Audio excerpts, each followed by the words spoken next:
Hello મારા મિત્રો, કેમ છો બધા? તો આપણે નવા વિડીયોમાં વાત કરશું કંકુના નવા પ્રોમોની, જેમાં આપણને બતાવવામાં આવે છે કે કંકુ જે છે સ્ત્રીને ઊભું કરવા કંઈક નવી જે ઠીકડમ છે લગાવી રહી છે અને નવો ઉપાય કરી રહી છે. કહેવાનો મતલબ એમ છે કે એક નવો ઉપાય કરી રહી છે જેથી સ્ત્રી પોતાના પગ ઉપર પાછો ઊભો થઈ જાય અને સરખો થઈ જાય. તો એ ઉપાય કરતાં કરતાં શું નવી મુશ્કેલી કંકુની સામે આવીને ઊભી રહેશે? કારણ કે જે ઉપાય કંકુ કરવા જઈ રહી છે ત્યાં વાયર ખુલ્લો પડ્યો છે અને એ વાયર સ્ત્રીના મમ્મી એમણે પકડી લીધો છે ને એમને શોક લાગે છે. તો શું નવી મુશ્કેલીઓ ઊભી થશે જોશી પરિવારો માટે અને કંકુ માટે?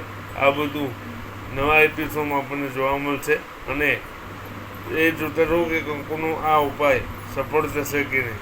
તો ચાલો મિત્રો, વિડીયો ગમ્યો હોય તો લાઈક કરો, શેર કરો, સબસ્ક્રાઈબ કરો અને બની રહો અમારી સાથે. ચાલો, જય શ્રી કૃષ્ણ. મળીએ નવા વિડીયોમાં. ત્યાં સુધી ગુડ બાય અને વિડીયો જોવા માટે તમારો ખૂબ ખૂબ આભાર. Thank you so much.